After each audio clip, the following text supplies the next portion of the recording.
बच्चे कहते हैं पढ़ने में मन नहीं लगता। आज श्रृंगार की कमी है क्या कोई है? 25 बार शीशा, कंघी सुबह से लेकर शाम तक चलती रहेगी,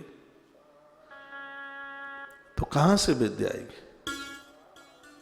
आजकल तो फेयर एंड लवली घिसते हैं चेहरे पर, ट्यूब 3-4 दिन चलता है, बहुत गोरे बनते हैं, मुंह है लंप जैसा। लंप देखी? वो चिमनी जलती थी ना, बोतल मिट्टी के तेल की, बासे लंप भी बोलते हैं। बड़े सुंदर बनते हैं, फेयर एंड लवली घिसते हैं।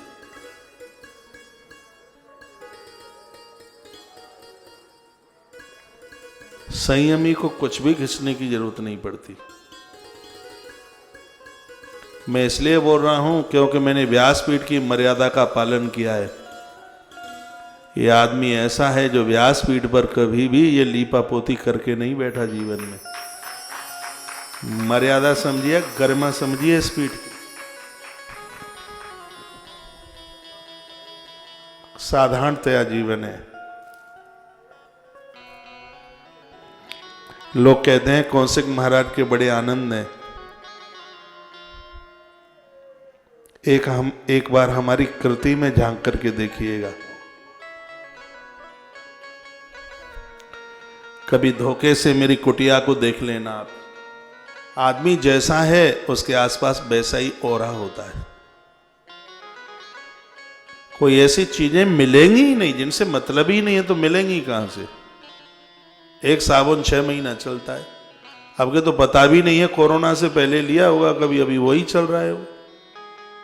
हाँ, लिया होगा मार्च अप्रैल में, कभी लिया होगा, लगता ही नहीं है, जरूरत ही नहीं पड़ती है। साबुन नहीं लगाता हूं तो इसका मतलब ये नहीं मेरी देह से दुर्गंध आती हो, ऐसा नहीं है। इन संसार की भौतिकता में अपने आप को सिमट के ही नहीं रखा है। मैं कोई अपनी, भगवान माफ करे, गुणवत्ता नहीं सुना रहा हूं, लेकिन आज मैं गुरुकुल में या बाहर जब बच्चों को देखा जाता है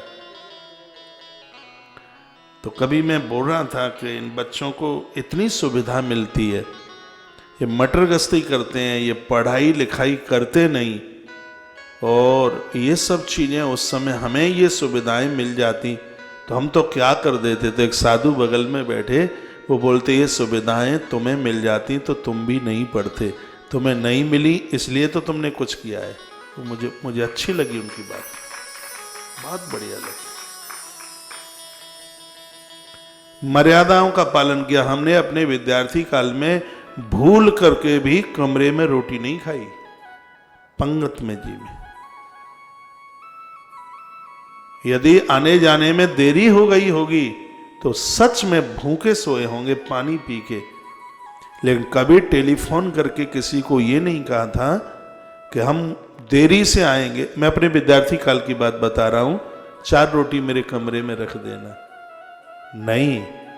आश्रम के बोर्ड पर लिखा हुआ था, उस पर मोटे अक्षरों में यह लिखा हुआ था कि भूख लगने वाले लोग कमरे में ना खाएं, पंगत में बैठ के ही खाएं। तो उस नियम का पालन करना हमारा ये परम धर्म था, हमारा परम दायित्व था। उन नियमों का पालन किया। उसके एक मोटे बोर्ड पर यह लिखा हुआ था 6 बजे जगन्नाथ भगवान की आरती में पहुंचना बहुत ज्यादा जरूरी है। मैं उस आश्रम में 3.5 वर्ष से ज्यादा रहा।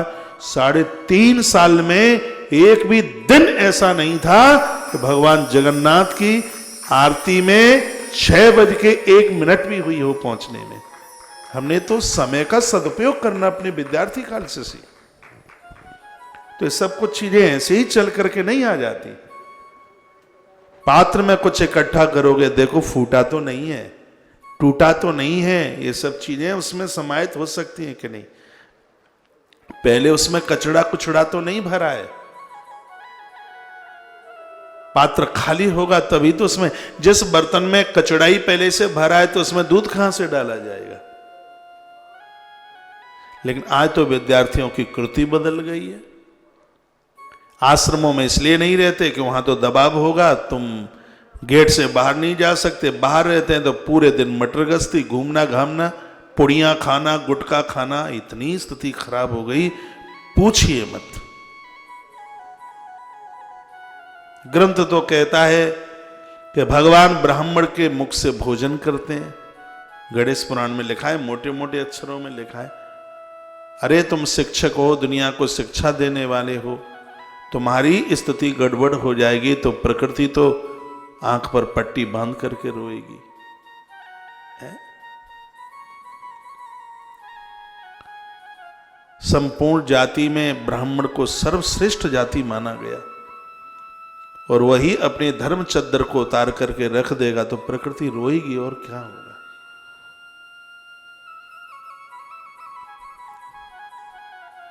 ब्राह्मण के बच्चों को पूछ लीजिए तुम गायत्री मंत्र के लिए, औरों को तो आप छोड़ें, रह गई होगी पहले के युग में पीछे गायत्री मां।